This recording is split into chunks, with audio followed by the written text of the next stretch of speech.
और आज राहुल गांधी लंदन में जाकर न्योता देकर आते हैं विदेशी ताकतों को कि आप आकर हमें बचाइए और राहुल गांधी को आगे बढ़ाइए। This is nothing short of what Mir Jafar did. Mir Jafar ने जो किया था नवाब बनने के लिए, आप सबको पता होगा। मीर जाफर नवाब बनना चाहता था और नवाब बनने के लिए उसने ईस्ट इंडिया कंपनी की मदद ली थी। ईस्ट इंडिया कंपनी हिंदुस्तान में प्रवेश करके मीर जाफर के साथ खड़ी हुई और उसके बाद जो हुआ वो और आप और हम सब जानते हैं, अंग्रेजों का शासन। It would not be an aberration to say that Rahul Gandhi is the present day Mir Jafar of Indian polity. जो उन्होंने लंदन में किया है वो ठीक वही किया है।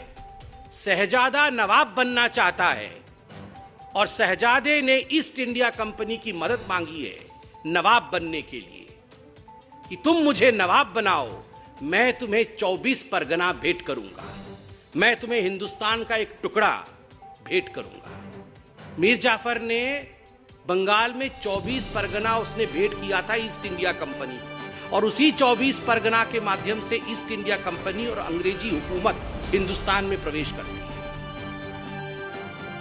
History repeats itself. The present day Mir Jafar of Indian polity Rahul Gandhi has to apologise. Mir Jafar को माफी मांगनी ही पड़ेगी, इसका कोई दूसरा और विकल्प नहीं है। राहुल गांधी यहां तक गिर सकते हैं कि वो लंदन की भूमि में बैठ करके भारत के इन्वेस्टिगेटिव एजेंसीज को डीप स्टेट करार दे सकते हैं कि these are the deep states just as Pakistan has ISI. ठीक उसी प्रकार इंडिया में डीप स्टेट डेमोक्रेसी के ऊपर हमला कर रहा है।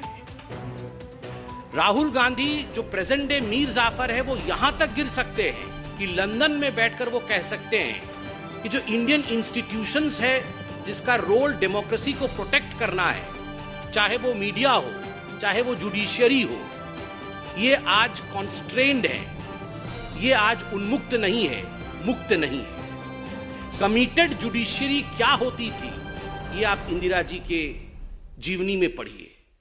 किस प्रकार से आपातकाल के पश्चात और आपातकाल के दौरान जुडिशियरी के साथ खिलवाड़ कांग्रेस पार्टी ने किया था। व्हाट इज कमिटेड जुडिशियरी, इसकी पूरी चैप्टर आज अवेलेबल है। It is a matter of research. Just because the शहजादा वॉन्ट्स टू बिकम नवाब, शहजादे को नवाब बनना है। कांग्रेस पार्टी में आज लोकतंत्र शेष नहीं है। कांग्रेस पार्टी जनता जनार्दन, हिंदुस्तान के जनता जनार्दन के आशीर्वाद से शहजादे को नवाब नहीं बना सकती है। इसलिए दूसरे देशों में जाकर शहजादे प्लीड करते हैं कि मुझे नवाब बनना है, तुम मेरी मदद करो। ये नहीं चलेगा शहजादा, ये नहीं चलेगा। आज आपको माफी मांगनी ही पड़ेगी। ये संबित पात्रा पूरी का जनता ने उसका रिजेक्ट करा है, एक रिजेक्ट करा हुआ पीस है वो, और उसका संबित पात्रा का राहुल गांधी जी का बारे में बात करने के लिए कोई औकात नहीं है। और ये सिर्फ कम्युनल बात करने के लिए इनका आरएसएस ने ट्रेन किया है। आरएसएस का ट्रेनिंग दिखाती है देश का कैसे बंटवारा करना है। उसका एक बात है ऐसे बात करना और कम्युनल बात करना, संबित पात्रा का पहले से ही ट्रेंड है। प्रधानमंत्री मोदी ने जयचंदों की एक फौज बना रखी है। उस फौज में बददिमाग प्रवक्ता, दोरूपल्ली के ट्रोल, तमामों मंत्री, सांसद, उल जलूल की बातें करने वाले सारे भाजपाई शामिल हैं।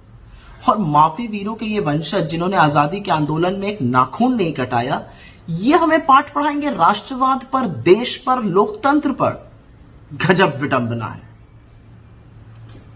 एक बात लेकिन साफ है कि ये जितने जयचंद हैं ये चलते मोदी जी के इशारे पर हैं। वो कहेंगे बैठ जाओ तो ये लौट जाएंगे, वो कहेंगे हंसो तो ये खीसे निपोरेंगे, वो कहेंगे सांस लो तब ये सांस लेंगे। और जिस तरहीन भाषा का ये प्रयोग करते हैं, जिस विवेकहीन वक्तव्यों को ये रखते हैं, वो मोदी जी की ही कारण है।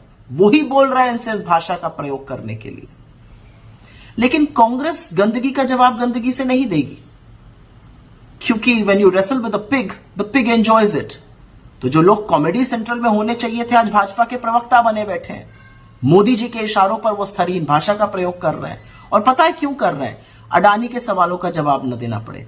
आज सब लोग पूछते कि 13,000 करोड़ रुपए का गबन कर कर आपकी आंखों में 5 साल से धूल झोंक रहा है आपका मेहुल भाई। इंटरपोल ने उसके खिलाफ रेड कॉर्नर नोटिस हटा लिया है, अब उसको कैसे लाइएगा वापस? तो आपने सुबह सुबह ये रायता फैला दिया। लेकिन असलियत यह कि सच किसी से छुपने वाला नहीं है। और लोकतंत्र और सदन की दुहाई तो आप बिल्कुल मत दीजिए, क्योंकि सदन में जबरन बिल को पास कराने का काम आपने किया है। उन बिल को जिनके कारण 700 किसानों की शहादत हुई और आपको घुटने टेक कर माफी मांगनी पड़ी। लोकतंत्र का पाठ आप राहुल गांधी जी को पढ़ाइएगा, जिन्होंने भारत के लोकतंत्र को मानस पटल पर अंकित करने का काम किया है। असलियत यह है कि स्तरहीन भाषा, उल जलूल के वक्तव्य और जयचंदों की फौज सिर्फ और सिर्फ मोदी जी के इशारे पर चलती है। और उन सब का सिर्फ और सिर्फ एक काम है, अडानी को बचाना है। बस बाकी सब जबानी जमा खर्च है।